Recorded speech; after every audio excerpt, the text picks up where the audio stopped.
السلام عليكم ورحمة الله وبركاته. إن الحمد لله نحمده ونستعينه ونستغفره ونؤمن به ونتوكل عليه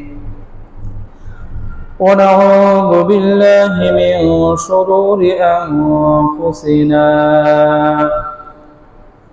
من يهده الله فلا مضل له ومن يضلل فلا هادي له ونشهد أن لا إله إلا الله وحده لا شريك له ونشهد أن سيدنا وحبيبنا وحبيب ربنا وطبيبنا وطبيب قلوبنا محمدا عبده ورسوله أرسله الله كافة للناس بشيرا ونذيرا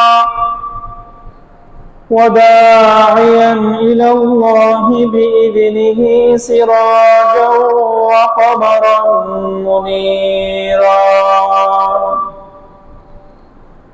أما بعد فقد قال الله سبحانه وتبارك وتعالى في كلامه المجيد وفي فرقانه الحميد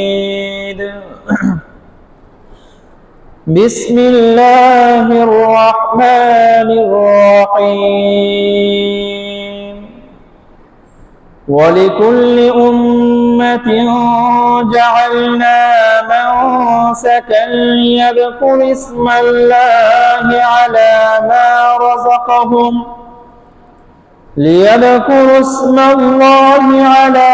ما رزقهم من بهيمة الأنعام فإلهكم إله واحد فله أسلموا وبشر المخبتين صدق الله المولانا العظيم. وعن زيد بن أرقم رضي الله عنه قال قلت أو قالوا يا رسول الله ما هذه الأضاحي قال سنة أبيكم إبراهيم عليه الصلاة والسلام أو كما قال عليه الصلاة والسلام صدق الله المولانا العظيم وصدق رسوله النبي الأمي الكريم ونحن على ذلك لمن الشاهدين والشاكرين والحمد لله رب العالمين. আলহামদুলিল্লাহ, মহান আল্লাহ সুবহানাহু ওয়া তাআলা এর পাক ও সাফ দরবারে লাখ কোটি শুকরিয়া যে মহান আল্লাহ সুবহানাহু ওয়া তাআলা আমাদের সকলকে জিলকদ মাসের প্রথম জুমাতে জুমার নামাজ আদায় করার পূর্বে পৃথিবীর সর্বোৎকৃষ্ট স্থান মহান আল্লাহ সুবহানাহু ওয়া তাআলা এর মনোনীত ঘর মসজিদে এসে জুমার নামাজ আদায়ের পূর্বে কোরআন ও হাদিস থেকে কিছু আলোচনা করা এবং শ্রবণ করার তৌফিক এনায়েত করলেন। সেই মহান আল্লাহ সুবহানাহু ওয়া তাআলার দরবারে সকলে একবার কালিমাতুশ শুকর আদায় করি, আলহামদুলিল্লাহ। আমরা যে মাসে উপনীত হয়েছি, এই মাসে উপনীত হওয়ার সবচেয়ে বড় যে দুইটা ইবাদতের কথা মাথায় আসে, সেই ইবাদত দুটো হলো হজ এবং কুরবানি। এই জিলকদ মাস, এই মাস শেষ হওয়া মাত্রই হজের আমল শুরু হয়ে যাবে। এই মাস শেষ হওয়া মাত্রই আমাদের কুরবানি করার যে একটা ইবাদত করার যে একটা আগ্রহ উদ্দীপনা, সেটা শুরু হয়ে যাবে। এর পরবর্তী মাসের যে নাম, সেই মাসের নামটাই হলো জিলহজ্জা, হজওয়ালা মাস। যেই মাসের মধ্যে গুরুত্বপূর্ণ দুইটা ইবাদত, একটা হলো হজ আর একটা হলো কুরবানি। আল্লাহ রাব্বুল আলামিন যাদেরকে হজের জন্য এবছর কবুল করেছেন, ইতিমধ্যেই তারা হজ করার জন্য আমাদের দেশ থেকে ধীরে ধীরে রওনা করতেছেন। তো হজে যারা যাচ্ছেন তাদের জন্য আমাদের সকলের পক্ষ থেকে আন্তরিক দোয়া থাকবে, আল্লাহ রাব্বুল আলামিন যেন সহিহ সালামতে হজের বিধানগুলো পালন করার তৌফিক দান করেন এবং সকলকে হজ্জে মাবরুর দান করেন। আর আমরা যারা দেশে আছি, আমরা যারা মোটামুটি স্বাবলম্বী আছি, আমাদের জন্য একটা বড় ইবাদত সামনে আছে, সেটা হলো কুরবানি। এই কুরবানি এর বিষয়ে মর্মান্তিক ইতিহাস আছে এবং এই কুরবানি সংক্রান্ত কিছু মাসআলা মাসাইল আছে। তো আল্লাহ রাব্বুল আলামিন যদি তৌফিক দান করেন, আজকের এই জুমাতে কুরবানি সংক্রান্ত যে ইতিহাস, এই ইতিহাস নিয়ে আমরা আলোচনা শুরু করব ইনশাআল্লাহ। আমাদের বাংলাদেশ সহ বিশ্বের আনাচে কানাচে যত মসজিদের মিম্বার থেকে জুমার দিনের খুতবা হয়, আলোচনা হয়, সব মসজিদের এই মিম্বার থেকে প্রতি বছর এই কুরবানির আগে কুরবানির সেই মর্মান্তিক ইতিহাস, আল্লাহ রাব্বুল আলামিনের কাছে মাকবুল সেই ইতিহাস বারবার আলোচিত হয়। আমরা বারবার আলোচনা করে নিজের দিলের খোরাক আমরা সঞ্চয় করি। আমরা এই আলোচনাগুলো শুনে আমাদের অন্তরকে আমরা নরম করি। এই আলোচনা শুনে আল্লাহ রাব্বুল আলামিনের প্রতি আমরা নত হই, ধাবিত হই। সেই ইতিহাসটা প্রতি বছরই আমরা আলোচনা করি। এত মর্মান্তিক একটা ইতিহাস, যে ইতিহাস আমাদের বলতে গেলেও চোখের কোণে পানি আসে, যে ইতিহাস শুনতে গেলেও আমাদের চোখের কোণে পানি জমা হয়। একবার কল্পনা করি সেই ইতিহাস আল্লাহ রাব্বুল আলামিন তার যে বান্দার মাধ্যমে ঘটিয়েছিলেন, ওই বান্দার দিল কেমন লেগেছে, ওই বান্দার কেমন লেগেছে। যে গল্প শুনলে, যে ঘটনা শুনলে, যে কাহিনীটা শুনলেই আমাদের চোখে পানি আসে, সেই কাহিনী যে বান্দা ঘটেছে। আল্লাহ। তো এই ঘটনা বারবার বলার উদ্দেশ্য আমাদের কি? এই ঘটনা বারবার বলার উদ্দেশ্য এইটাই যে আল্লাহ রাব্বুল আলামিনের সামনে যেন আমরা নত স্বীকার করি, আল্লাহ রাব্বুল আলামিনের দিকে যেন আমরা দিলটাকে রুজু করে দেই, আল্লাহ রাব্বুল আলামিনের জন্য যেন নিজের সর্বস্ব উৎসর্গ করার অনুপ্রেরণা খুঁজে পাই। এই জন্য বারবার এই ইতিহাস আমাদের আলোচনা করা হয়। তো কুরবানির ইতিহাস আলোচনা করতে গেলে সৃষ্টির সূচনা থেকে আমাদের আলোচনা শুরু করতে হয়। কারণ আল্লাহ রাব্বুল আলামিন সকল ধর্মে, সকল জামানাতেই এই কুরবানির বিধান রেখেছিলেন। আল্লাহ রাব্বুল আলামিন পবিত্র কোরআনে সূরা হজ আয়াত নাম্বার 34, এই আয়াতের মধ্যে আল্লাহ রাব্বুল আলামিন বলেছেন, ওয়ালিকুল্লি উম্মাতিন জাআলনা মানসাকা, আমি প্রত্যেক জাতির জন্য, প্রত্যেক নবীর উম্মতের জন্যই কুরবানির বিধান রেখেছিলাম। প্রত্যেক নবীর উম্মত, হযরত আদম আলাইহিস সালাতু ওয়াস সালাম থেকে আমাদের নবীর আগমনের পূর্ব পর্যন্ত, ঈসা আলাইহিস সালাতু ওয়াস সালাম পর্যন্ত এমন কোন নবী ছিলেন না যে নবীর যুগে কুরবানির বিধান ছিল না। কুরবানির বিধান ছিল। আল্লাহ রাব্বুল আলামিন এই কুরবানির বিধান কেন রেখেছেন, এর কারণটা আল্লাহ রাব্বুল আলামিন এই আয়াতের মধ্যে উল্লেখ করে দিয়েছেন। লিয়াযকুরু ইসমাল্লাহি আলা মা রাযাকাহুম মিন বাহিমাতিল আনআম, আমি তাদেরকে যে চতুষ্পদ প্রাণীর নিয়ামত দিয়েছি, যাতে করে এই চতুষ্পদ প্রাণীর উপরে আমি আল্লাহর নাম স্মরণ করতে পারে, এই জন্য কোরবানির বিধান দিয়েছি।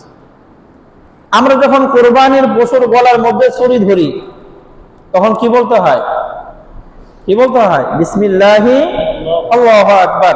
এই যে আল্লাহর নাম যে আমরা স্মরণ করি, এটার একটা মাধ্যম আল্লাহ তৈরি করে দিয়েছে। আল্লাহ রাব্বুল আলামিন আমাদের জন্য যে কত ধরনের চতুষ্পদ প্রাণী আল্লাহ রাব্বুল আলামিন সৃষ্টি করেছেন, আমাদের জন্য হালাল করে দিয়েছেন, এই নিয়ামতের কৃতজ্ঞতা স্বরূপ আমরা যেন আল্লাহর নাম নেই। আল্লাহ রাব্বুল আলামিন বলেছেন, ফা ইলাহুকুম ইলাহু ওয়াহিদ, তোমাদের ইলাহ তো একমাত্র একজন আল্লাহ, আর কোন ইলাহ নাই। ফালাহু আসলিমু, অতএব সেই এক আল্লাহ রাব্বুল আলামিনের জন্য মাথাটাকে নত করে দাও। আল্লাহ রাব্বুল আলামিন যখন যা বলবেন বাস হাজির। আল্লাহ রাব্বুল আলামিন যদি বলেন ডানে যাও, আল্লাহ রাব্বুল আলামিন যদি বলেন বামে যাও, আল্লাহ আছে। আল্লাহ রাব্বুল আলামিন যদি বলেন রুকু করো, আছি। আল্লাহ রাব্বুল আলামিন যদি বলেন সিজদা করো, আছি। আল্লাহ রাব্বুল আলামিন যদি বলেন তোমার সঞ্চিত সম্পদ আল্লাহর রাস্তায় ব্যয় করো, আছি। আল্লাহ রাব্বুল আলামিন যদি বলেন গৃহপালিত সেই চতুষ্পদ প্রাণীটা আমার রাস্তায় উৎসর্গ করো, আছি। এজন্য ফালাহু আসলিমু, সেই আল্লাহর জন্য আত্মসমর্পণ করো। আল্লাহ আপনি যা বলবেন আমি আছি, আপনার যে কোনো বিধান আমি মাথা পেতে গ্রহণ করার জন্য রাজি আছি। আল্লাহু আকবার, ফালাহু আসলিমু।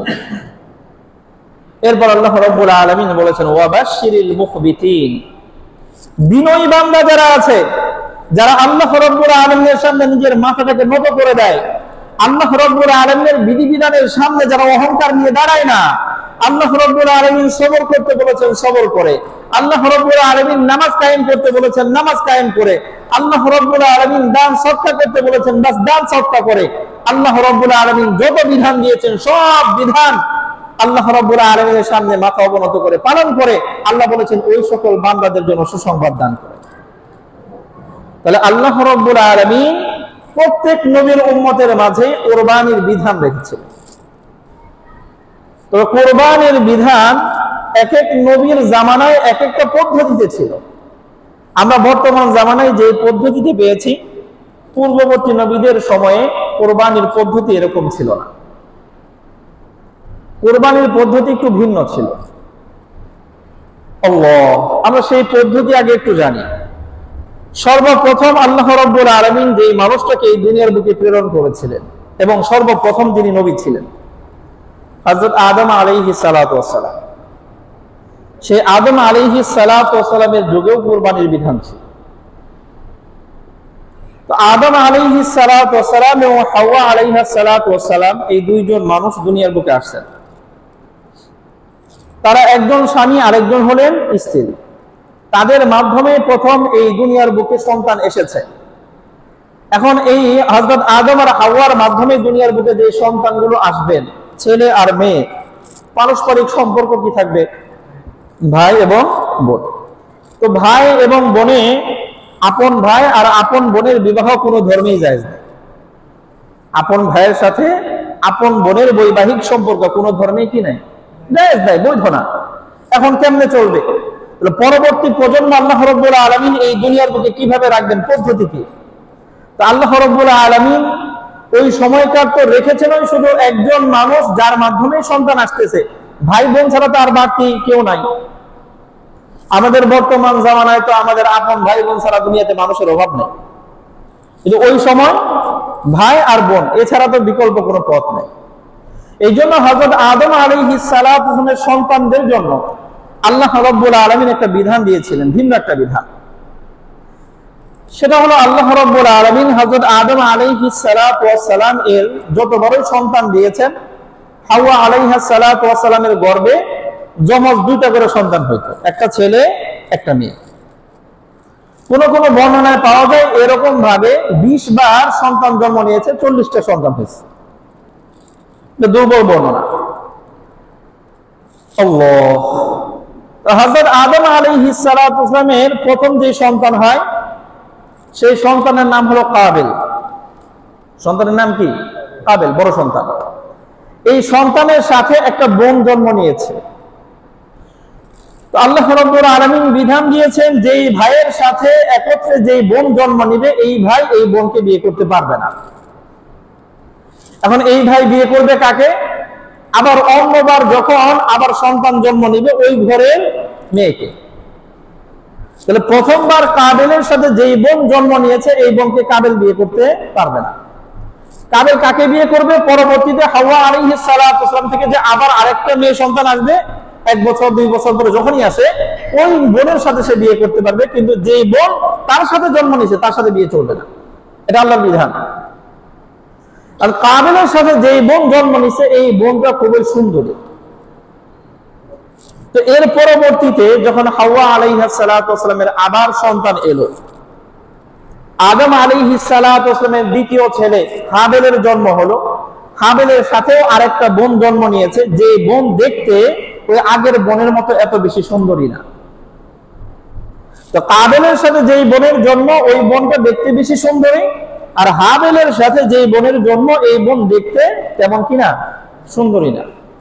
তো আল্লাহ রাব্বুল আলামিন যে বিধান দিয়েছেন যে কাবেলের সাথে যে সুন্দরী বোন জন্ম নিয়েছে ওই বোনকে বিয়ে করবে হাবেল, আর হাবেলের সাথে যে বোন জন্ম নিয়েছে ওই বোনকে বিয়ে করবে কাবেল। এখন হাবেল তো রাজি আছে, আল্লাহর বিধান মোতাবেকই সে রাজি আছে।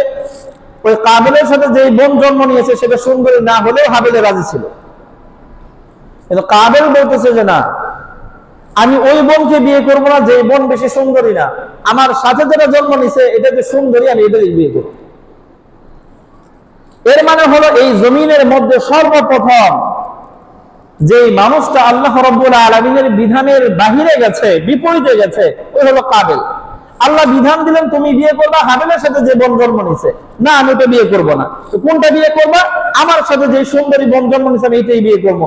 আল্লাহ রাব্বুল আলামিন তো বিধান দিয়েছেন এটা তোমার জন্য জায়েজ না, কিন্তু সে জিদ করে বসেছে আমি এটাই বিয়ে করব। আল্লাহু আকবার। তো হযরত আদম আলাইহিস সালাতু ওয়াসসালামের কাছে আল্লাহ রাব্বুল আলামিন ওহী পাঠিয়েছেন। আল্লাহ রাব্বুল আলামিন আদম আলাইহিস সালাতু ওয়াসসালামকে বললেন তোমার 2 সন্তানকে কুরবানি পেশ করতে বলো। যার কুরবানি আল্লাহ রাব্বুল আলামিন কবুল করবেন, গ্রহণ করবেন, সে এই সুন্দরী বোনকে বিয়ে করবে, আর যারটা কবুল হবে না সে এই পরবর্তী বোনকে বিয়ে করবে। আল্লাহ এই আরেকটা বিধান দিয়ে দিলেন। তো কাবেল সে যেহেতু চাষাবাদ করত, কি করত? চাষাবাদ করত, কৃষক ছিল, সে তার কিছু ফসল কুরবানি হিসেবে উপস্থাপন করলো। আর উপস্থাপন করার সময় সে চিন্তা ভাবনা করলো যে কুরবানির বিধান তো হলো এইটা, যার কুরবানি আল্লাহ কবুল করবেন আসমান থেকে একটা আগুনের টুকরা পাঠিয়ে দেবেন, ওই কুরবানিকে আগুনের টুকরা জ্বালায় পুড়ে ছারখার করে দিয়ে যাবে। আর যারটা আল্লাহ কবুল করবেন না তারটা এমনিই পড়ে থাকবে, আল্লাহ রাব্বুল আলামিন ওটা গ্রহণ করবেন না। এখন এই কাবেলে চিন্তা করছে কিছু ফসল তো আল্লাহর রাস্তায় কি করব, কুরবানি হিসেবে উপস্থিত করব। এখন যদি আগুনে এসে জ্বালায় নিয়েই যায়, এটা তো আর ভোগ করা যাবে না, খাওয়া যাবে না, তো ভালোটা দেওয়ার দরকার কি? নিম্নমানের যে ফসলগুলো আছে সেইগুলো সে উপস্থাপন করছে। আর হাবেল সে এই চতুষ্পদ প্রাণীগুলো, এই ভেড়া, দুম্বা, ছাগল, এগুলো চাষাবাদ, এগুলো লালন পালন করত। তো হাবেল চিন্তা করলো যে আমি তো আমার এই পাল থেকে একটা দুম্বাই দেব, যেহেতু আল্লাহর জন্য উপস্থাপন করবো, তাহলে এই দুম্বাগুলোর মধ্যে সবচেয়ে ভালো যেটা, সবচেয়ে হৃষ্টপুষ্ট সুন্দর যেটা, এটা আমি দিই। নিয়তের মধ্যেই দুইজনের ভিন্নতা। কাবেল চিন্তা করছে আগুনে জ্বালায় দিলে তো নিয়েই যাবো, উপভোগ করা যাবে না, ভালোটা দেওয়ার দরকার কি? আর হাবেলের চিন্তাধারা হলো যেহেতু দিচ্ছি আল্লাহর জন্য, এই জন্য ভালোটা দেব। দুইজনেই কুরবানি উপস্থিত করেছে। আল্লাহ রাব্বুল আলামিন এর বিবরণ দিয়েছেন সূরা মায়েদা আয়াত নাম্বার 27, 28 এবং 29। আল্লাহ রাব্বুল আলামিন আমার নবীকে বলেছেন ওয়াতলু আলাইহিম নাবা আবনাই আদম, হে নবী আপনি আপনার উম্মতদের জন্য আদমের 2 সন্তানের ঘটনা উল্লেখ করে দেন। 2 সন্তানের ঘটনা উল্লেখ করে দেন, আল্লাহ নাম উল্লেখ করে নাই। একজনের নাম হলো কাবেল, আরেকজনের নাম হাবেল। আল্লাহ রাব্বুল আলামিন বলেন কি ঘটনা উল্লেখ করবেন? তাদের ঘটনা বিল হক, কি সত্য ঘটনা, বানানো না, কিসসা কাহিনী না, সত্য ঘটনা। এই ঘটনা ঘটেছে। ঘটনা কি? আল্লাহ রাব্বুল আলামিন বলেন ইয ক্বাররাবা কুরবানান, যখন এই 2 সন্তান তাদের পক্ষ থেকে আল্লাহর জন্য কুরবানি উপস্থিত করলো।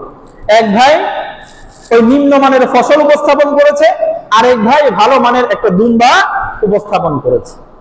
আল্লাহ রাব্বুল আলামিন বলেন দুইজনেই যখন কুরবানি উপস্থিত করলো, ফাতুকবিলা মিন আহাদিহিমা, একজনের কুরবানি গ্রহণ করা হয়েছে। কয়জনের? আল্লাহ রাব্বুল আলামিন হাবেলের কুরবানি কবুল করে নিয়েছেন। কবুলের পদ্ধতি কি? আসমান থেকে আগুন আসছে, জ্বালায় দিয়ে হয়ে গেছে, সবাই বুঝতে পারছে এটা কবুল হয়েছে। কথা বুঝি না? আল্লাহু আকবার। ওয়ালাম ইতাকাব্বাল মিনাল আখার, আরেকজনের কুরবানি আল্লাহ কবুল করেন না। সে হলো কাবিল, তার নিয়তের মধ্যে একটু গরমিল ছিল, প্রথম থেকেই সে আল্লাহর বিধান লঙ্ঘন করে আসতেছে। আল্লাহ বিধান দিয়েছেন ওই বন্ধু বিয়ে করবা, করবো না। দ্বিতীয় বিধান দিলেন কোরবানি দাও, কোরবানি দিতে গিয়েও সে কি করেছে? নিম্নমানেরটা দিয়েছে। আল্লাহু আকবার। তো আল্লাহ বলেন এক ভাইয়ের কোরবানি কবুল হলো, আরেক ভাইটা হয় নাই। এখন যে ভাইয়ের কোরবানি কবুল হয় নাই ওই ভাই তো বড়, সে হলো কাবিল। সে তো শুরু থেকে আল্লাহর বিধানের বিপরীতে দাঁড়ায় গেছে, যে বোনকে বিয়ে করা যাবে না ওদেরই বিয়ে করবে। আল্লাহ কুরবানি দিতে বলছে, নিম্নমানেরটা দিছে, এখন কবুল হয় না। এখন ওই ছোট ভাইরে বলতেছে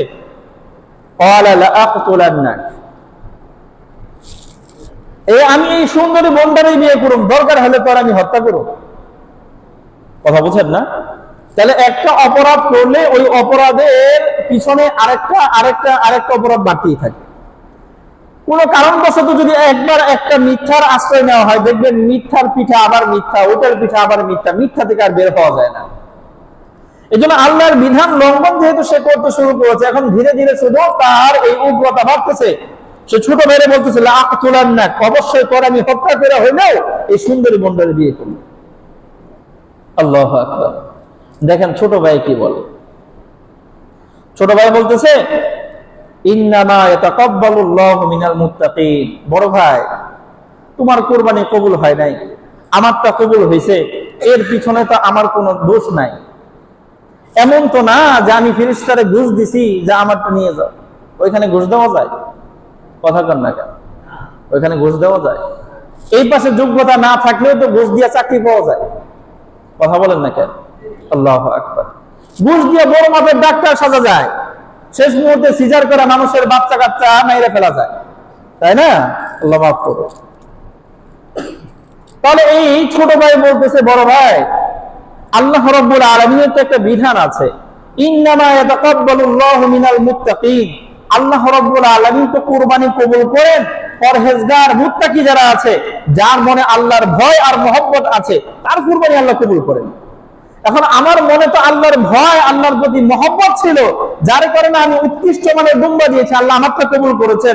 আর তোমার মনে তো আল্লাহর ভয় ছিল না, আল্লাহর বিধান লঙ্ঘন করতে আসছো, আল্লাহ কুরবানি চাইছে, একদম মানহীন শস্য দিয়া দিছ, এই জন্য আল্লাহ কবুল করে নাই। দুষ্ট আমার না, তুমি আমার হত্যা করতে চাও। আল্লাহু আকবার।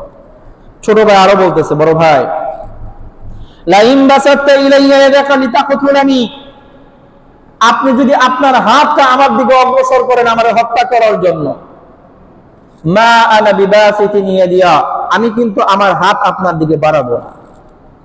আপনি যদি আমার মারতে আসেন, আমি কিন্তু আপনাকে মারার জন্য উদ্যত হব না, আমি ওই কাজ করতে যাব না।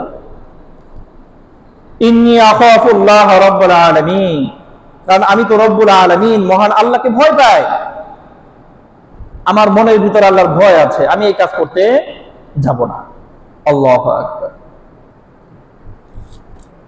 তাহলে এই যে হাবিল, কত সুন্দর একটা মূলনীতি সে ওই সময় বলেছেন, আর আল্লাহ রাব্বুল আলামিন আমাদেরকে জানানোর জন্য কোরআনে উল্লেখ করে দিয়েছেন, ইন্নামা ইয়াতাকাব্বালুল্লাহু মিনাল মুত্তাকিন।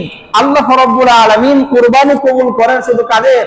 মুত্তাকিদের, পরহেজগারদের, যাদের দিলের মধ্যে আল্লাহর ভয় আছে আর আল্লাহর প্রতি ভালোবাসা আছে, আল্লাহর আনুগত্যের তাদের স্পৃহা আছে, আল্লাহ শুধু তাদের থেকেই কবুল করেন।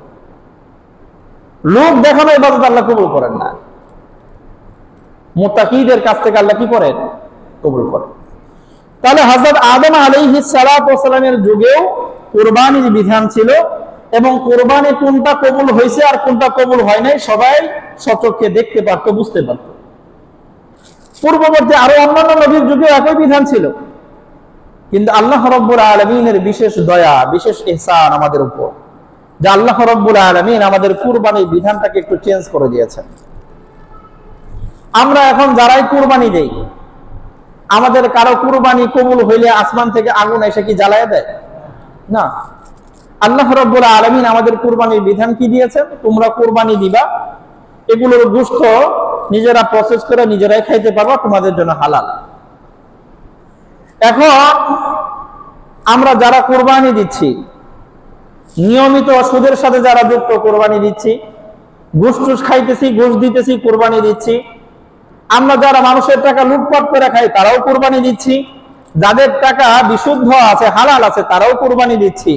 সকলের কুরবানির প্রসেস একরকম, কুরবানি দিচ্ছে, এটাকে প্রস্তুত করে খাইতেছে। কার কুরবানি কবুল হয়েছে আর কার কুরবানি কবুল হয় নাই আমরা কেউ বুঝতেছি না। এই যে আমরা বুঝতে পারতেছি না, এই যে নিয়মটা, এটা আল্লাহ রাব্বুল আলামিনের পক্ষ থেকে আমাদের জন্য একটা দয়া।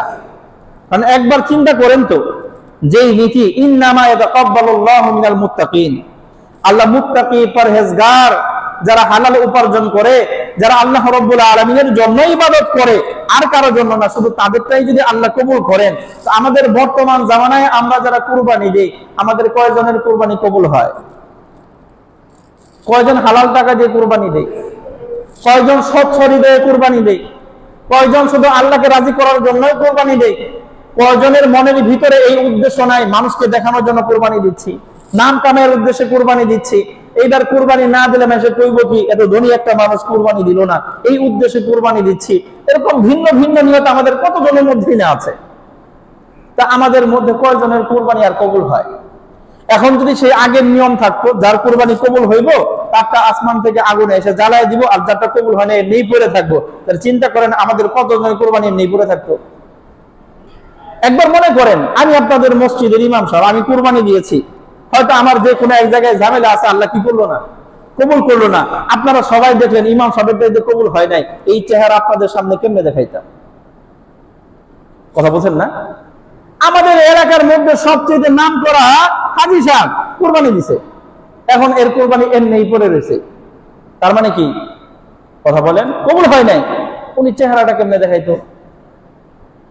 কথা বলছেন না?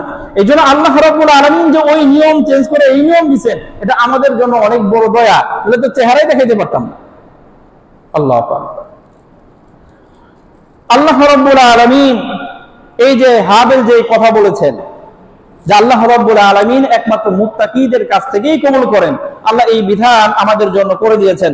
সূরা আলে ইমরান আয়াত নাম্বার 92 আল্লাহ রাব্বুল আলামিন বিধান দিয়েছেন, লান তানালুল বিররা হাত্তা তুনফিকু মিম্মা তুহিব্বুন। তোমাদের নেক কাজ আল্লাহ রাব্বুল আলামিনের কাছে ততক্ষণ পর্যন্ত গ্রহণ হবেই না যতক্ষণ পর্যন্ত না তোমরা তোমাদের পছন্দনীয় জিনিস আল্লাহর কাছে উপস্থিত করবা। এই যে মসজিদে যে আমরা দান করি, মসজিদে এটা দান করি কার জন্য? আল্লাহর জন্য না?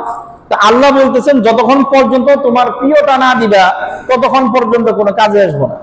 এখন কোন পকেট থেকে বের কইরা সবচেয়ে সুন্দর যেটা আমার ভাল লাগে ওইটা দেই না সবচেয়ে পচাটা দেই? কথা বলেন, সবচেয়ে সুন্দরটা দেই না পচাটা দেই? আল্লাহু আকবার।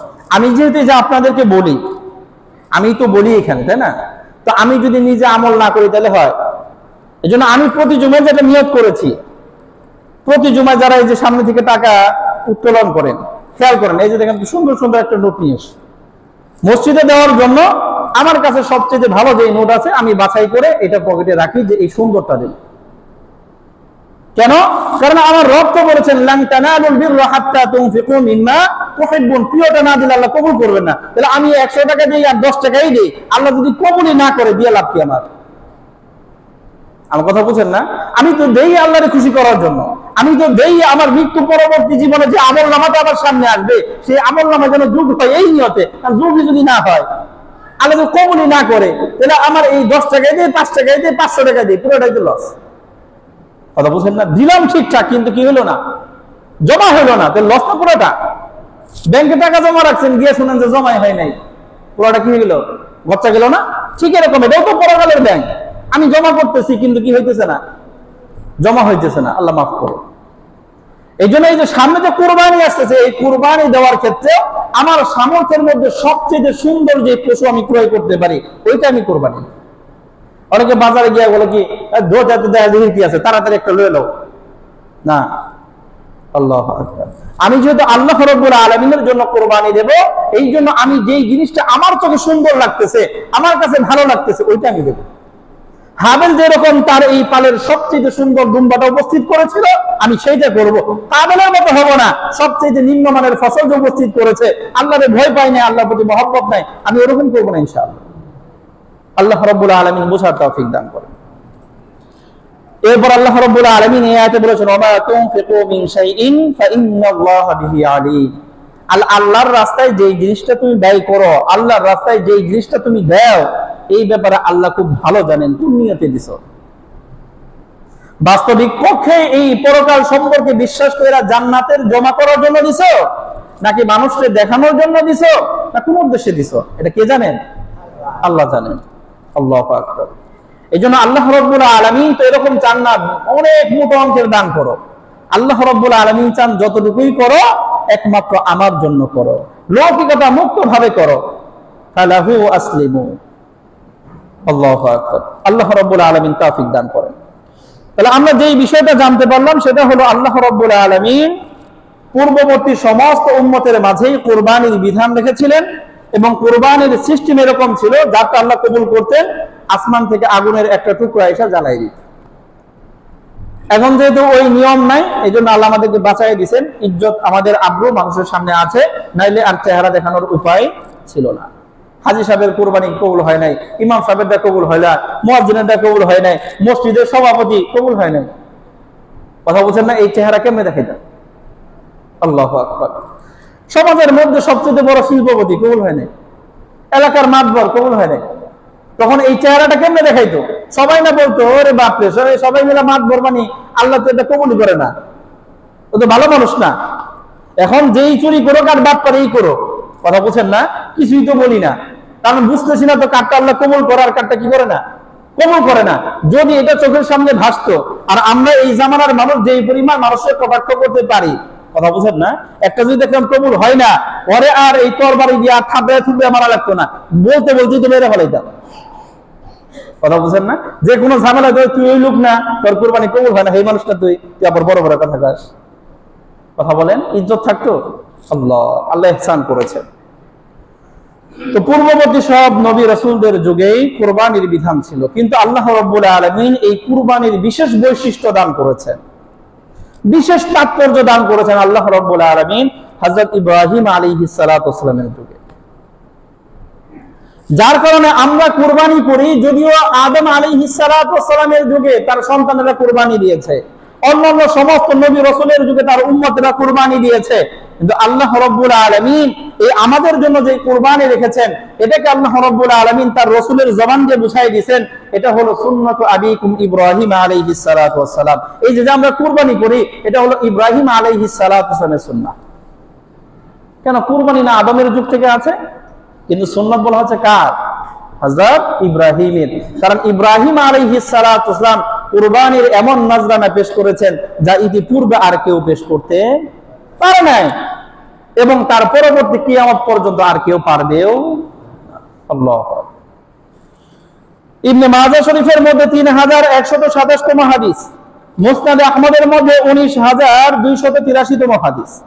হযরত যায়েদ ইবনে আরকাম রাদিয়াল্লাহু আনহু বলেন, কুলতু, আমি নবীকে বললাম, ইয়া রাসূলুল্লাহ, অথবা ক্বালু ইয়া রাসূলুল্লাহ, সাহাবীরা জিজ্ঞেস করেন, ইয়া রাসূলুল্লাহ মা হাযিহিল আদাহি, এই যে আমরা কুরবানি দেই, এই কুরবানির মূল হাকিকতটা কি, আসলে এটা বাস্তবতা কি?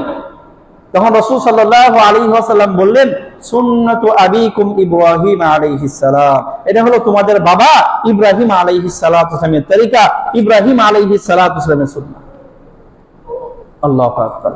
তো ইব্রাহিম আলাইহিস সালাতু ওয়াসালামের সুন্নাত হলো কেন?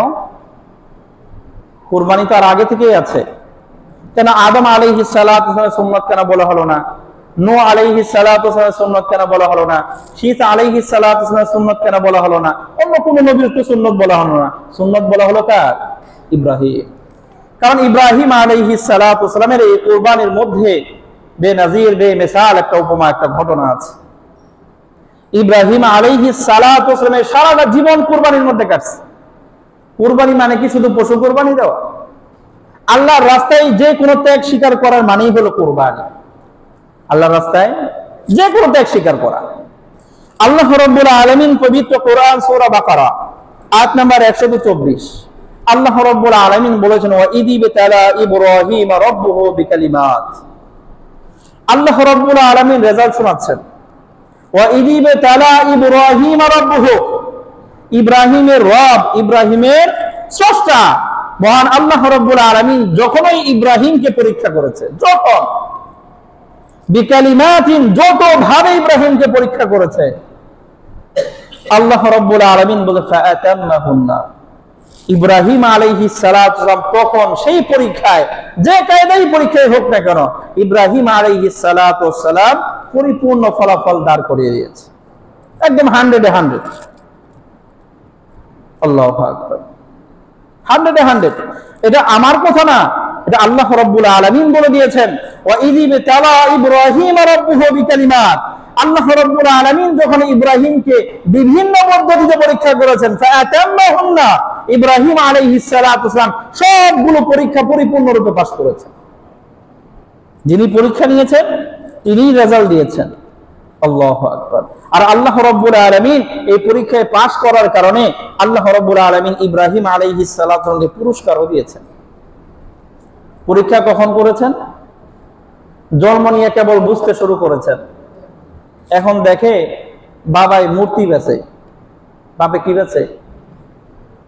আল্লাহ রাব্বুল আলামিন তাকে নবুয়ত দান করবেন। শুধু নবী তো হবেন না, খলিলুল্লাহ হবেন, আল্লাহর পরম প্রিয় বন্ধু হবেন। সেই নবী জন্ম নিয়ে যখন আসছে তখন দেখে বাপে কি বেচে? হাটে নিয়ে মূর্তি বেচে, যেই মূর্তির মানুষে কি করে? পূজা করে। তো সর্বপ্রথম বাবার সাথে যুদ্ধ শুরু হয়ে গেছে। বাবা এটা বেচো না, বিরোধী শুরু হয়ে গেছে। এরপরে যখন আরেকটু বড় হয়েছে, আশপাশের সবাই যখন দেখে এই মূর্তির পূজা করে, দাঁড়ায় গেছে, এটা করো না, সমাজের বিরুদ্ধে দাঁড়ায় গেছে। এরপরে এক পর্যায়ে রাষ্ট্রের বিরুদ্ধে দাঁড়ায় গেছে যে না, এই ধরনের আল্লাহ রাব্বুল আলামিনের শিরকি কাজ এই জমিনে হইতে পারে না। যার কারণে নমরুদ তার বাহিনী লইয়া ইব্রাহিম আলাইহিস সালাতু ওয়াস সালাম আগুনের মধ্যে ফেলাই দিছে। জানেন না আপনারা? শুনেন নাই কখনো? কই ফেলাই দিছে? আগুনের মধ্যে ফেলাই দিছে। এটাও তো একটা পরীক্ষা। আগুনের মধ্যে ফেলার পর আল্লাহ রাব্বুল আলামিনের ফেরেশতারা আসছেন। ফেরেশতারা আয়েশা বলছেন, ইব্রাহিম আপনারা যে আগুনে ফেলতেছে, আগুনে ফেলার পরে এটার মধ্যে তো জ্বলে পুরো সারকার হয়ে যাবেন, কোনো সাহায্যের দরকার আছে কিনা? ইব্রাহিম আলাইহিস সালাতু ওয়াস সালাম এই জিবরিল আমিনকে বলেছেন, আচ্ছা সাহায্য কি তোমার পক্ষ থেকে? যদি তোমার পক্ষ থেকে হয় ফালা, তাহলে আমার এই সাহায্যের কোনো দরকার নাই। আর যদি আল্লাহর তরফ থেকে হয় তাহলে এই সাহায্য আমার লাগবে। কার তরফ থেকে? এখন চিন্তা করেন, যদি আগুনের মধ্যে পড়তে থাকি আর কেউ এসে কয় আমার সাহায্য লাগবে না, আল্লাহর দা লাগবে, কি করবো আমরা? আমরা কি করবো? আমাদের যে ঈমান, আমরা তো আল্লাহরে দেখি না, যাই বিশ্বাস করি, বিশ্বাসও তো নিব। আমি তোমার আল্লাহ বাঁচাইবো কি বাঁচাইবো না, তুমি তাড়াতাড়ি টান দিয়ে উঠাও আমারে। চিন্তা করেন। আল্লাহু আকবার। দূর থেকে নিক্ষেপ করা হচ্ছে, আগুনে পড়বে পড়বে ভাব। এই সময় জিবরিল এসে যখন বলছে সাহায্য লাগবে কিনা, ইব্রাহিম আলাইহিস সালাতু ওয়াস সালাম বলতেছেন যে সাহায্য তোমার পক্ষ থেকে দিতে চাও, লাগবে না। আর যদি আমার রব আমাকে সাহায্য করতে চান তাহলে এটা অবশ্যই আমার লাগবে। আর রাসূল সাল্লাল্লাহু আলাইহি ওয়াসাল্লাম বলেছেন, কানা আখিরু কালামি ইব্রাহিম আলাইহিস সালাতু ওয়াস সালাম হিনা উলকিয়ান নার। যখন ইব্রাহিমকে এই আগুনের মধ্যে নিক্ষেপ করা হয়েছিল, তখন ইব্রাহিম আলাইহিস সালাতু ওয়াস সালামের সর্বশেষ বাক্য ছিল, হাসবিয়াল্লাহু ওয়া নি'মাল ওয়াকিল। আমার জন্য একমাত্র আমার রবই যথেষ্ট এবং তিনি আমার জন্য অভিভাবক, আর কাউরে আমার লাগবে না। পারবো না এই কাজ করতে আমরা? এত মজবুত ঈমান আছে নি আমাদের? আল্লাহু আকবার। হাসবি আল্লাহ, হাসবি আল্লাহ। যে বান্দা ইতিকাদ করতে পারে আমার জন্য একমাত্র আল্লাহই যথেষ্ট, ওর জন্য দুনিয়ার মধ্যে আর কারো প্রয়োজন হবে না। যদি বিশ্বাস হয় এটা যে হাসবি আল্লাহ ওয়া নি'মাল ওয়াকিল, আমার জন্য আল্লাহই যথেষ্ট, আর আল্লাহ রাব্বুল আলামিনই হলেন আমার সবচেয়ে উত্তম অভিভাবক, আর কারো লাগবে না, কারো সাহায্যের দরকার নেই। এই যে পরীক্ষা দেখেন, আগুনে ফেলতেছে, এই সময়ও পাস। আল্লাহু আকবার। তো সেই ছোটবেলা থেকে যতবার আল্লাহ রাব্বুল আলামিন পরীক্ষা করেছেন, পাস। সর্বশেষ বার্ধক্যে উপনীত যখন হয়েছেন, আল্লাহ রাব্বুল আলামিন আরেকটা দায়িত্ব দিয়েছেন। দায়িত্ব হলো যে এই যে ইসমাঈল আলাইহিস সালাতু ওয়াস সালামকে যে এখানে রাখা গেছো, এইটা এখানে আল্লাহ রাব্বুল আলামিনের একটা ঘর নির্মাণ হবে, যার নাম হলো বাইতুল্লাহ। যে ঘরকে কেন্দ্র করে আমরা হজ করতে যাই। আল্লাহ রাব্বুল আলামিন এই বার্ধক্যে উপনীত হওয়ার পরে ইব্রাহিম আলাইহিস সালাতু ওয়াসসালামকে দায়িত্ব দিয়েছেন যে এইটার অবকাঠামো দাঁড় করে দেয়া যাবে। আল্লাহ রাব্বুল আলামিন সূরা বাকারা আয়াত নম্বর 125 আল্লাহ রাব্বুল আলামিন বলেন, ওয়া আহিদিনা ইলা ইব্রাহিম ওয়া ইসমাঈল, আমি ইব্রাহিম আর ইসমাঈলকে একটা নির্দেশ দিলাম, আন তাহিরা বাইতিয়া লিত-তাইফিন ওয়াল আকিফিন ওয়ার রুকআইস সুজুদ, যারা আমার এই ঘরে ইবাদত করতে আসবে, তাওয়াফ করতে আসবে, এই ঘরের মধ্যে যারা অবস্থান করবে, যারা রুকু সিজদা করবে, তাদের জন্য এই ঘরটা পরিষ্কার পরিচ্ছন্ন করে দাও। সেটাও আঞ্জাম দিয়ে গেছেন। তো জীবনের শুরু থেকে নিয়ে শেষ পর্যন্ত আল্লাহ রাব্বুল আলামিন যতগুলো পরীক্ষা নিয়েছেন সবগুলো পরীক্ষায় পাস। এইজন্য আল্লাহ রাব্বুল আলামিন পুরস্কার দিলেন, ক্বালা ইন্নী জাইলুকা লিন-নাসি ইমামা। আল্লাহ রাব্বুল আলামিন বলে, ইব্রাহিম তুমি যে সব পরীক্ষায় পাস করেছো, তোমার জন্য একটা পুরস্কার হলো পরবর্তী যত জাতি আর গোষ্ঠী আসবে সমস্ত জাতি আর গোষ্ঠীর জন্য আমি তোমাকে ইমাম বানিয়ে দিয়ে গেলাম, নেতা, লিডার। যত ধর্মের লোক এই দুনিয়ার মধ্যে আছে, ইব্রাহিম আলাইহিস সালাতুর সঙ্গে পছন্দ করে না এরকম কোন ধর্মের লোক নাই। বরং কোরআনের মধ্যে আল্লাহ রাব্বুল আলামিন তো এই বিবরণ দিয়েছেন, ওয়াকালাতিল ইয়াহুদ, ইহুদ যারা আছে তারা বলে যে ইব্রাহিম আলাইহিস সালাতু হলো ইহুদি।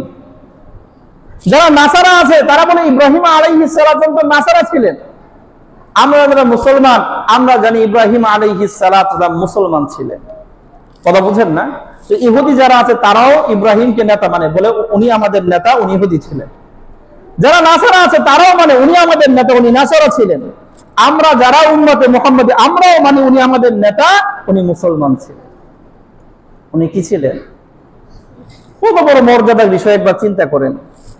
এই যে নামাজ পড়তে দাঁড়ায়, এই নামাজটা ইন্না সলাতি ও নুসুকি ও মাহিয়া, একমাত্র কার জন্য?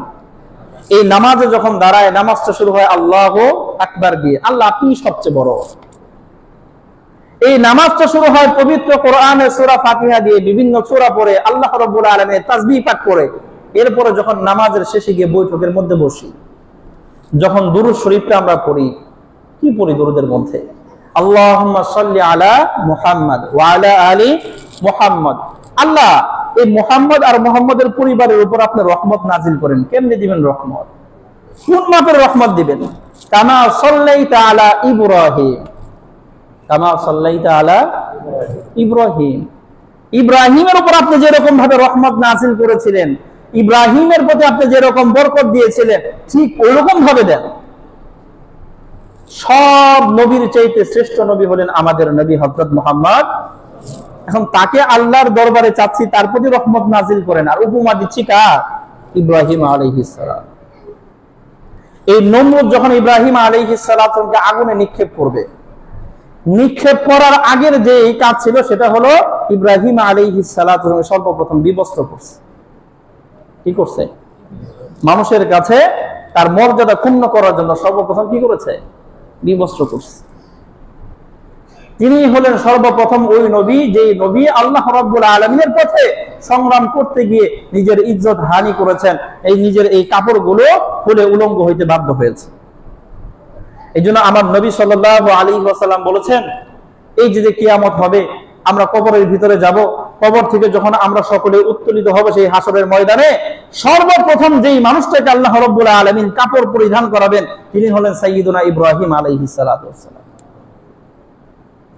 মুহাদ্দিসিনে কিরাম বলেছেন, আল্লাহ রাব্বুল আলামিন এই যে দুনিয়ার মধ্যে আল্লাহ রাব্বুল আলামিনের দ্বীনকে বুলন্দ করার জন্য যিনি নিজের এই কাপড়গুলোকে খুলে বেইজ্জত হয়েছেন, হ্যাঁ, একদম উলঙ্গ হইতে বাধ্য হয়েছেন, এই জন্য আল্লাহ রাব্বুল আলামিন পুরস্কার দিবেন, ওই হাসরের ময়দানের সর্বপ্রথম কাপড় আল্লাহ ওনাকে পরাবেন। আমাদের নবীরও আগে আল্লাহ রাব্বুল আলামিন হযরত ইব্রাহিম আলাইহিস সালাতু ওয়াসসালামকে কাপড় পরাবেন। আল্লাহু আকবার। সেই ইব্রাহিম আলাইহিস সালাতু ওয়াসসালাম, এজন্য আল্লাহ রাব্বুল আলামিন সেই হযরত ইব্রাহিম আলাইহিস সালাতু ওয়াসসালামকে অনেক পরীক্ষা করেছেন, সব পরীক্ষায় পাস। এই যে আগুনে নিক্ষেপ হয়েছে, এইটাও অনেক বড় পরীক্ষা আমাদের চোখে, কিন্তু এর চাইতে বড় আরেকটা পরীক্ষা আল্লাহ রাব্বুল আলামিন নিয়েছেন, আরো বড় পরীক্ষা। খেয়াল করেন, আল্লাহ হযরত ইব্রাহিম আলাইহিস সালাতু ওয়াস জন্ম হলো বাবেল শহরে। দীর্ঘদিন সেই শহরে বসবাস করেছেন, নবুয়ত পেয়েছেন, মানুষদেরকে এই ইসলামের দিকে দাওয়াত দিয়েছেন, আল্লাহর দিকে দাওয়াত দিয়েছেন, কিন্তু অনুসারী বাড়ে না। ইব্রাহিম আলাইহিস সালাত আল্লাহ রাব্বুল আলামিনের কাছে আবদার, আল্লাহ আমি তো এরকম দাওয়াত দিচ্ছি কিন্তু এলাকার মানুষ কি করে না, দাওয়াতে সাড়া দেয় না। আল্লাহ রাব্বুল আলামিন হযরত ইব্রাহিম আলাইহিস সালাতু ওয়াসসালামকে অনুমতি দিলেন এখান থেকে হিজরত করো। সর্বপ্রথম আল্লাহ রাব্বুল আলামিন যেই নবীকে হিজরতের বিধান দিয়েছিলেন তিনি হলেন হযরত ইব্রাহিম আলাইহিস সালাম। সর্বপ্রথম যেই নবী মিসওয়াকের বিধান পালন করেছেন তিনি হলেন হযরত ইব্রাহিম আলাইহিস সালাতু ওয়াসসালাম। সর্বপ্রথম যেই নবী মেহমান নওয়াজি করেছেন, মেহমানদেরকে আপ্যায়ন করতে শিখিয়েছেন তিনি হলেন ইব্রাহিম আলাইহিস সালাতু ওয়াসসালাম। সর্বপ্রথম যেই নবী খতনার বিধান পালন করেছেন ইব্রাহিম আলাইহিস সালাতু ওয়াসসালাম, বয়স 80 বছর হয়ে গেছে। আল্লাহ রাব্বুল আলামিন বলেছেন, ইব্রাহিম তোমাকে একটা বিধান দেব, পালন করতে হবে। কি বিধান? খতনা করতে হবে। বয়স কত হয়েছে? 80।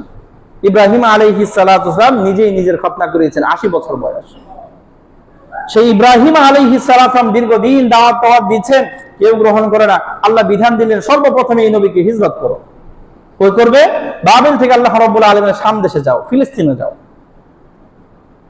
বাবেল থেকে ফিলিস্তিন 1500 কিলোমিটার দূর, বাস যাও। তো উনি ওনার স্ত্রী হযরত সারা আলাইহিস সালাতু ওয়াসসালামকে নিয়ে রওনা দিয়েছেন এবং সাথে ওনার ভাতিজা ছিল হযরত লূত আলাইহিস সালাতু ওয়াসসালাম। এদের নিয়ে রওনা দিয়েছেন। মাঝখানে হলো মিশর। পথিমধ্যে যে শহর বাজে, শহরের নাম কি? মিশর। তো মিশরে যখন এই যে বাদশা হয় তাকে ফেরাউন বলা হয়। ফেরাউন এটা নির্দিষ্ট কারো নাম না। আমাদের বাংলাদেশে প্রধানমন্ত্রী নির্দিষ্ট কারো কি না নাম না, এটা একটা উপাধি, পদবী। তো ওই মিশরের মধ্যেও যে সবচেয়ে ওই রাষ্ট্রের যে প্রধান হয় তাকে বলা হয় ফেরাউন। হযরত ইব্রাহিম আলাইহিস সালামের যুগে যে মানুষটা ওই মিশরের বাদশা ছিল, যে ফেরাউন ছিল, সে ছিল একটু চারিত্রিকভাবে খুব খারাপ একজন লোক। যদি জানতো যে আমার এই রাষ্ট্রে সুন্দরী কোন নারী আছে, আর যদি জানতো সাথে কি আছে, স্বামী আছে, তাহলে এই নারীর সাথে অপকর্ম করতে সে খুব আনন্দ পাইত। আর যদি কেউ বলতো যে না এই ভাই আর বোন আসছে, তখন সে এই বোনকে ছেড়ে দিত। মানে সুর হইলেও এত বড় মাপের সুর না, আর বাটপার হলে এত বড় মাপের বাটপার না, ভাই বোন হইলে একটু রেয়ায়াত করতো আর। কথা বুঝছেন না? তো ইব্রাহিম আলাইহিস সালাম যখন এই মিশরে পৌঁছেন, উনি তো এই সংবাদ পেয়ে গেছেন যে মিশরের যে ফেরাউন আছে তার স্বভাব চরিত্র এরকম ভালো না। আল্লাহ রাসূল সাল্লাল্লাহু আলাইহি ওয়াসাল্লাম এই পুরো ঘটনার বিবরণ দিয়েছেন বুখারীতে 3358তম হাদিস, মুসলিম শরীফে 2370তম হাদিস। হযরত আবু হুরায়রা রাদিয়াল্লাহু তাআলা আনহু এই ঘটনা বর্ণনা করেছেন। রাসূল সাল্লাল্লাহু আলাইহি ওয়াসাল্লাম বলেছেন, যখন এই অবস্থা, যখন এই ফেরাউনের যারা প্রহরী আছে তারা এসে জিজ্ঞেস করছে, এই যে আপনার সাথে যে সুন্দরী মহিলাটা, এটা কে? তো ইব্রাহিম আলাইহিস সালাম চিন্তা ভাবনা করে বললেন, এটা তো আমার বোন। এটা আমার কি? বোন। তো ইব্রাহিম আলাইহিস সালাম চিন্তা করলেন যে এই আসমানের নিচে আমি আর এই সারা, এই দুইজন আমরা তো মুমিন, মুসলমান।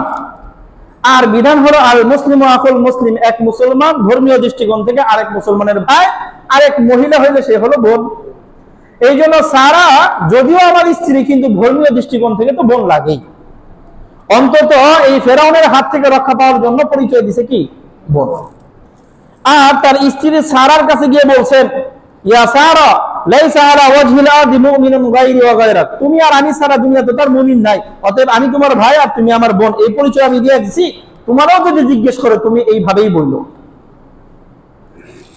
এখন যখন এইভাবে বইলা দিছে, প্রহরী গেছে আবার ফেরাউনের কাছে। ফেরাউনের কাছে গিয়ে বলছে যে এই পরিচয়, এরা তো ভাই বোন, কিন্তু এই যে মহিলাটা আসছে এটা চমৎকার সুন্দরী। ফেরাউন বলছে হোক ভাই বোন।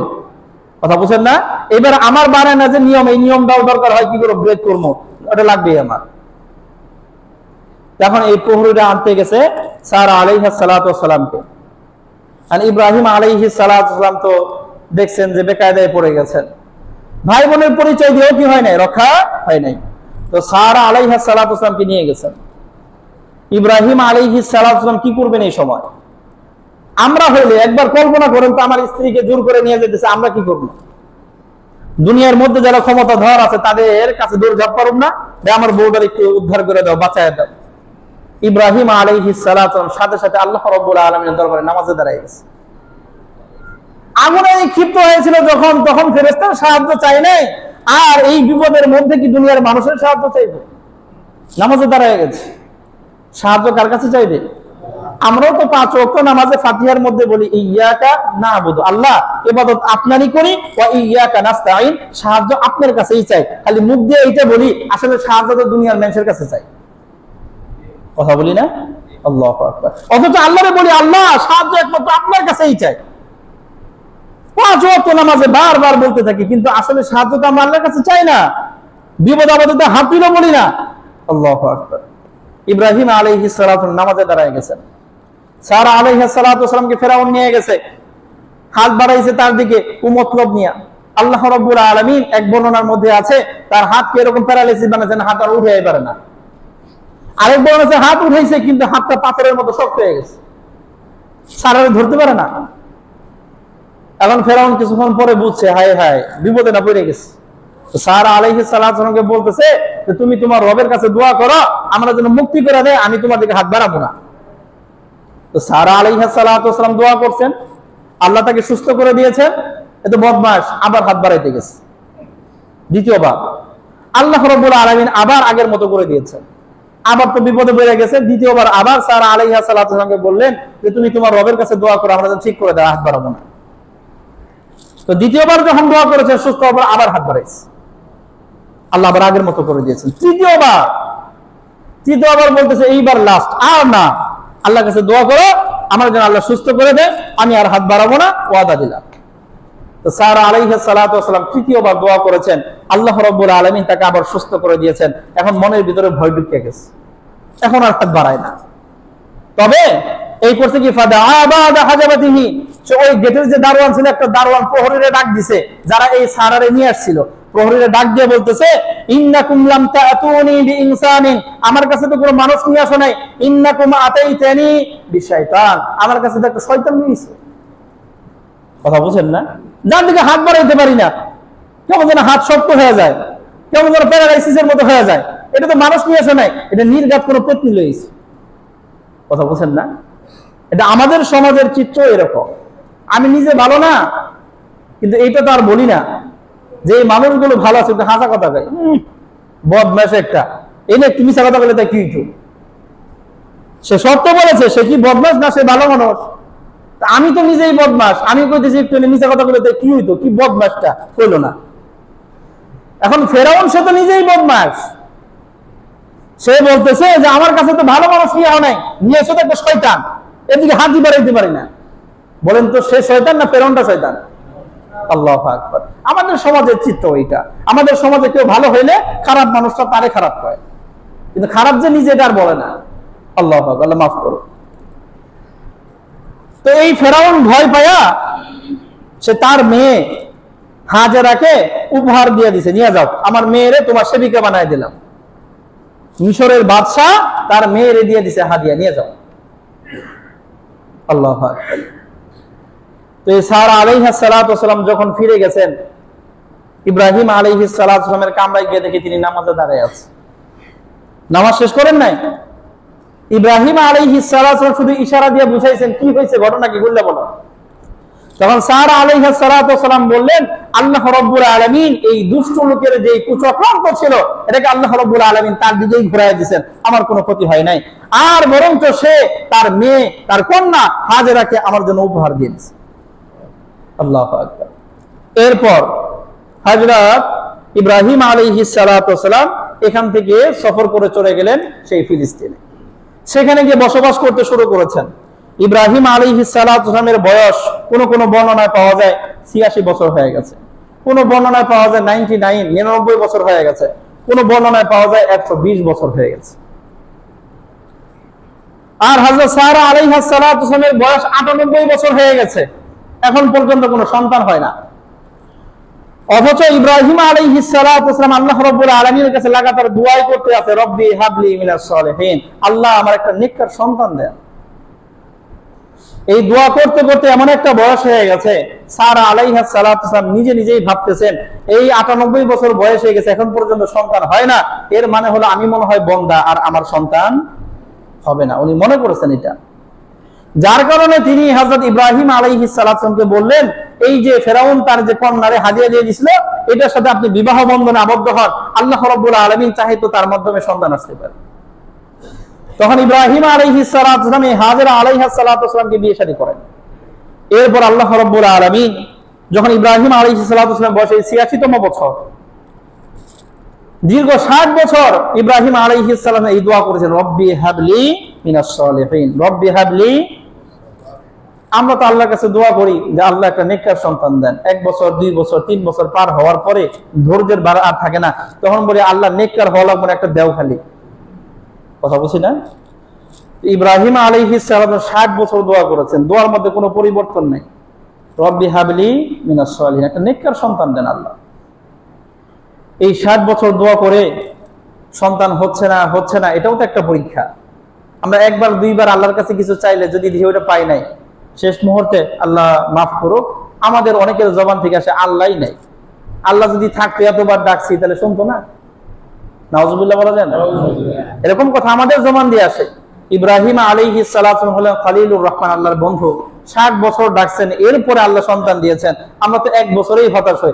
১ বছর তো দূরের কথা, ২-৩ বার ডাকলেই কি হয়ে যায়? অস্থির হয়ে যায়। এটাও ইব্রাহিম আলাইহিস সালামের একটা পরীক্ষা, যে ইব্রাহিমকে আমি দেখি পরীক্ষা করি, আমার কাছেই চায় না কয়েকদিন চায়া তারপরে তার এরকম অস্থিরতা হয়ে যায়, এরপরে পীর সাহেবের দরবারে গিয়ে দৌড়ায়। কথা বুঝছেন না? ফকিরের দরবারে যায়, বিভিন্ন কবিরাজের কাছে যায়, তাকে আমার কাছেই চাইতে থাকে। এটাও একটা পরীক্ষা। আল্লাহু আকবার। ইব্রাহিম আলাইহিস সালাম আল্লাহ রাব্বুল আলামিনের কাছে চাইতেছে। আল্লাহ রাব্বুল আলামিন এই হাজেরা আলাইহাস সালামের গর্ভে আল্লাহ রাব্বুল আলামিন একটা সন্তান দান করেন। আল্লাহ রাব্বুল আলামিন সুসংবাদ দান করেন সূরা সাফ আয়াত নাম্বার ১০০। আল্লাহর ১০১ আল্লাহ রাব্বুল আলামিন বলেন, ফাবাশশারনাহু বিগুলামিন হালিম, আমি ইব্রাহিম আলাইহিস সালামকে একজন সহনশীল সন্তানের সুসংবাদ দান করলাম। কেমন সন্তান? সহনশীল, ধৈর্যশীল। ইব্রাহিম আলাইহিস সালাম কি ধৈর্যশীল সন্তান চাইছিল না নেককার? আর আল্লাহ কি দিছে? সহনশীল সন্তান। ইব্রাহিম দোয়া করলে আল্লাহ নেককার সন্তান দেন, আর আল্লাহ সুসংবাদ দিলে তোমাকে ধৈর্যশীল সন্তান দিলাম। এই দুইটার মাঝে সম্পর্ক কি? চাইলেন নেককার, আল্লাহ দিলেন ধৈর্যশীল। আল্লাহ রাব্বুল আলামিন ইব্রাহিমকে বুঝাইয়া দিলেন, ইব্রাহিম, কোন মানুষ যদি নেককার হইতে চায়, কোন মানুষ যদি আল্লাহওয়ালা হইতে চায়, তাহলে সর্বপ্রথম যেই গুণ তার মধ্যে লাগবে সেটা হলো সবরের গুণ, ধৈর্যের গুণ। ধৈর্য ছাড়া কোন একটা মানুষ নেককার হইতে পারবে না। ধৈর্য না থাকলে ইব্রাহিম ৬০ বছর এক দোয়া করতে পারত না। সবর না থাকলে ইব্রাহিম আলাইহিস সালাম বারবার একই দোয়া করতে পারতেন না। সবর না থাকতো তাহলে নেককার হইতে পারতেন না। এজন্য আল্লাহ রাব্বুল আলামিন দোয়া কবুল করলেন, তুমি চাইলা নেককার, আমিও দিলাম এমন একটা সন্তান যে সন্তানের মাঝে নেককার হওয়ার যোগ্যতা আমি দিয়ে দিছি। ফাবাশশারনাহু বিগুলামিন হালিম, নেককার সন্তান হওয়ার যে যোগ্যতা, সেই ধৈর্য শক্তি আমি এই সন্তানের মধ্যে দিয়ে দিছি। সুবহানাল্লাহ। এই হলো আল্লাহ রাব্বুল আলামিনের কাছে ইব্রাহিম আলাইহিস সালামের চাওয়া এবং পাওয়ার সমন্বয়। চাইছেন যেরকম, আল্লাহ রাব্বুল আলামিন দিছেনও ওরকম। ইব্রাহিম আলাইহিস সালামের একটা সন্তান হলো। বয়স কত? ইব্রাহিম সালামের বয়স কত? সর্বনিম্ন যে বর্ণনা পাওয়া যায় ৮৬, কোন বর্ণনায় তো ৯৯ আছে, কোন বর্ণনায় তো ১২০ও আছে। সর্বনিম্নটাই ধরি ৮৬তম বছর একটা সন্তান পাইছে। এই কথাটুকু আমরা মনে রাখবো, বাকি আলোচনা আগামী জুমাতে করবো ইনশাআল্লাহ। ৮৬তম বছর বয়সে একটা সন্তান পাইছে, ৬০ বছর দোয়া কইরা। তো বুঝছেন এই সন্তানের দাম কেমন হওয়ার কথা। আল্লাহ রাব্বুল আলামিন বোঝার তৌফিক দান করেন। ছোট্ট একটা আবদার করে আজকের আলোচনা শেষ করি। এই যে ইব্রাহিম আলাইহিস সালামের যে গল্প শুনতেছি, ঘটনা শুনতেছি, এই ঘটনা তো সত্য, মিথ্যা না। তিনি আল্লাহ রাব্বুল আলামিনের দরবারে বারবার পরীক্ষা দিয়েছেন, পাশ করেছেন। আল্লাহ পরীক্ষা নিয়েছেন, পাশ করিয়েছেন। তো আমরা এই যে যারা মসজিদে আসতেছি, সামনে কুরবানি আছে, আল্লাহ রাব্বুল আলামিন আমাদের সকলকে সেই কুরবানির জন্য খালেস দিলে স্বচ্ছ হৃদয়ে প্রস্তুতি গ্রহণ করার তৌফিক দান করেন।